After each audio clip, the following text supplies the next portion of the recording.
El rector magnífico de la Universidad de Salamanca, doctor Juan Manuel Corchado Rodríguez, ha recibido al Instituto Psicoanalítico de Salamanca con motivo de la edición del libro conmemorativo del Congreso Internacional celebrado en esa universidad sobre la figura de Luis Sencillo y que va a ser publicado por dicha universidad.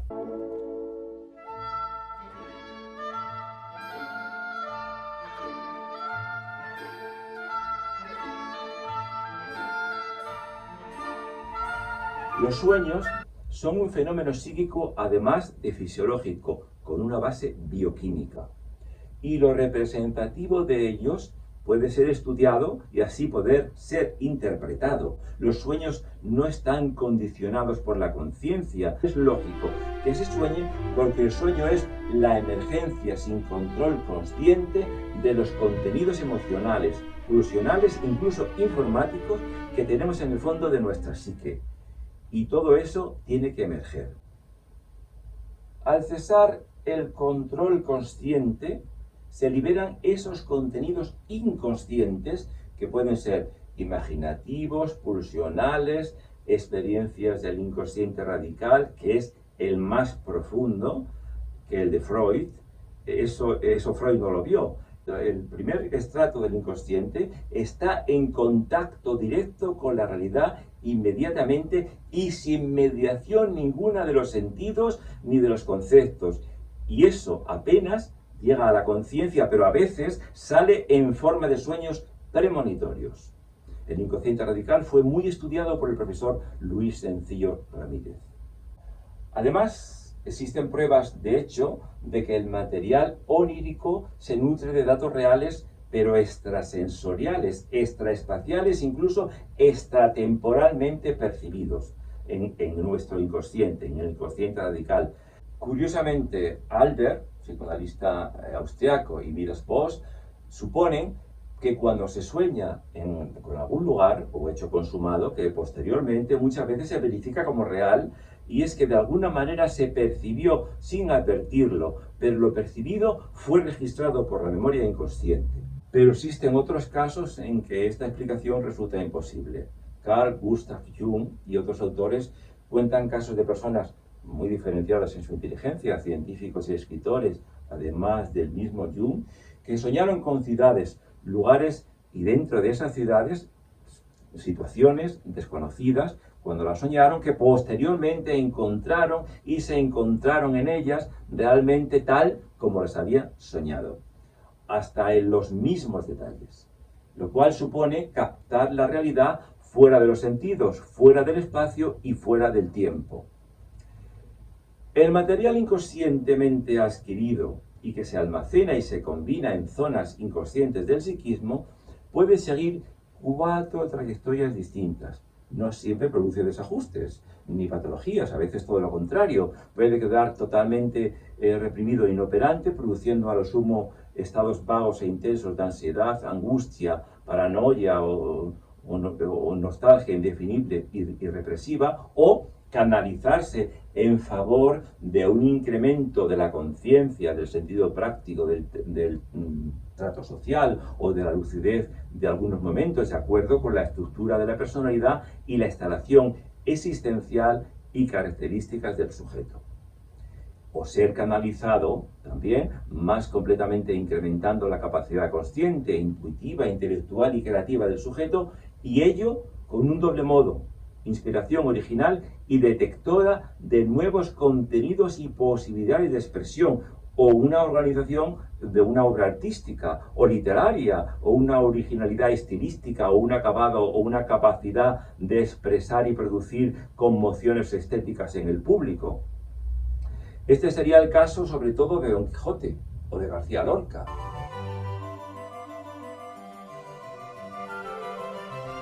O también derivar fuera de cauces intelectuales controlados y productivos, hacia modos de expresión y manifestación paranormales, que interfieren en el comportamiento habitual del sujeto, con diversos tipos de visiones y otros tipos de manifestaciones en el orden operativo o práctico, como por ejemplo una hiperlucidez, o una clarividencia, o una capacidad de profecía o telequinesia. Fuera de estos modos más extraordinarios en sus aspectos prácticos, como también pueden ver previsión del futuro, certeza de lo que va a suceder, y presenta naturalmente esta captación de objetivos enteramente inasequibles a la percepción habitual. Y todo esto no puede explicarse si no es por la comunicación de inconscientes.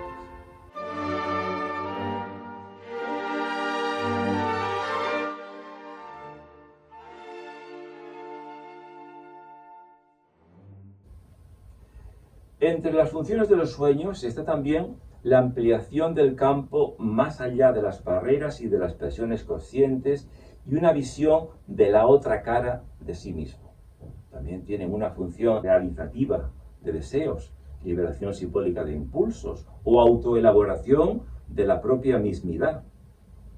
Transpiración emocional, reprimida durante la vigilia, de lo experimentado durante la vigilia, estar en realidad más allá de los límites racionales y sociales. También tienen una función terápica de elementos y experiencias reprimidas y mostración de sí mismo y liberación simbólica.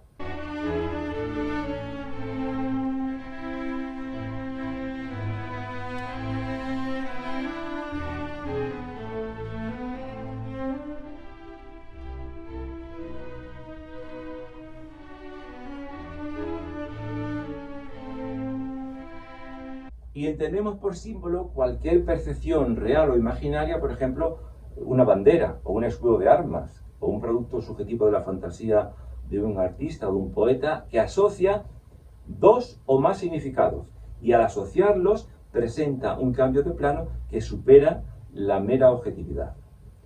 Una señal de tráfico, por ejemplo, no es un símbolo porque solo expresa un significado y a un solo nivel, pero si por el contrario el color rojo de un semáforo se expresaría también el mismo significado, pero aludiendo también y connotando un peligro, con lo cual ya sería un símbolo.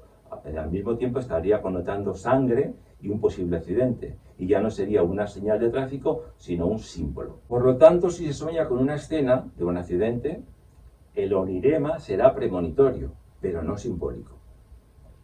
Pero hay una polivalencia y un giro retórico esencial al símbolo. Por ejemplo, una batalla expresa una lucha interior o un conflicto entre pulsiones y deberes.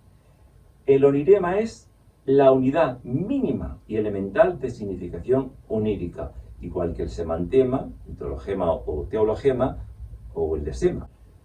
Y estas unidades pueden adoptar tres modelos: imágenes típicas o tipificadas, serpiente, galería subterránea, una salida problemática, una mujer desconocida y misteriosa, grupos de sabios o doctores ancianos, en los sueños femeninos sobre todo, una selva, un jardín frondoso o paradisiaco, una horda de salvajes, animales que hablan, casa desconocida, un familiar, una catedral, un castillo. Asociaciones típicas también, puede haber una mujer muerta que se halla viva o viceversa, una joya inasequible, el recipiente no se puede abrir, una persona con atributos autoritarios, mujer que se vuelve varón y viceversa.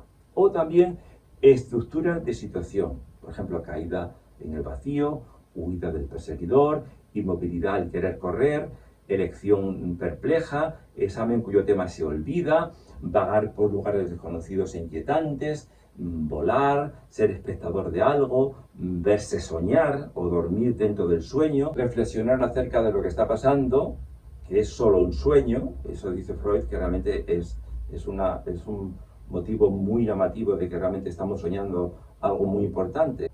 Sentirse envuelto en la infancia o con una edad mayor a la que se tiene, verse feliz o con deseos realizados o verse condenado a muerte, ser interrumpido en una relación erótica por una figura autoritaria, etc. Cuando se sueña que se está soñando, como decía antes, Freud decía que es porque la pesadilla es tan atinada, o el sueño es tan atinado, toca tanto nuestro punto débil, que nos estamos defendiendo así, diciendo que es un sueño.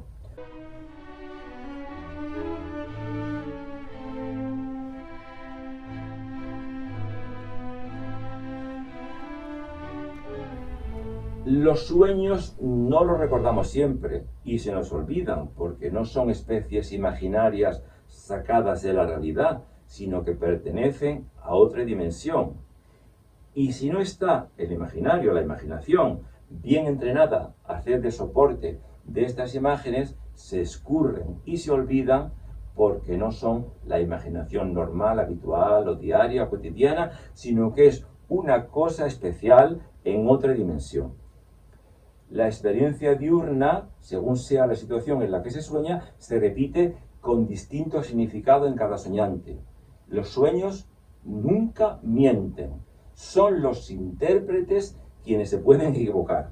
Y no mienten porque son un fenómeno natural, lo mismo que la anemia o la ferropenia, que aparecen en un análisis. Tampoco mienten nunca. Cada persona, cada edad de la persona, cada situación, cada problemática y hasta cada etnia tiene su estilo de soñar. El significado de cada elemento de un sueño no es extrínseco a él, sino que resulta de su contextualización, es decir, de su posición respecto de otros símbolos y arquitecturas estructurales del sueño. Y esta es la base de que se parte para su interpretación.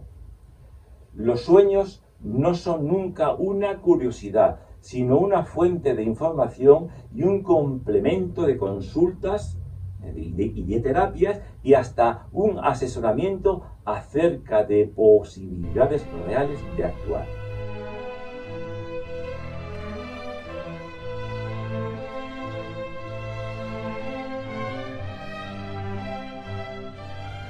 Los sueños no son nada mágico, sino un modo de expresar en concreto y en metáfora lo que una actividad física más amplia que la consciente y sensorial alcanza a percibir. Y por supuesto, en cada sujeto, situación y caso, pueden unas imágenes vehicular contenidos muy diferentes aún dentro del abanico de posibilidades expresivas que acerca de cada caso hemos ido experimentando. Son, por lo tanto, los sueños un instrumento muy apreciado en la terapia psicoanalítica antropológica. El Instituto Psicoanalítico de Salamanca tiene en proyecto desarrollar un amplio estudio sobre el significado de los sueños como detención y screening de desajustes emocionales.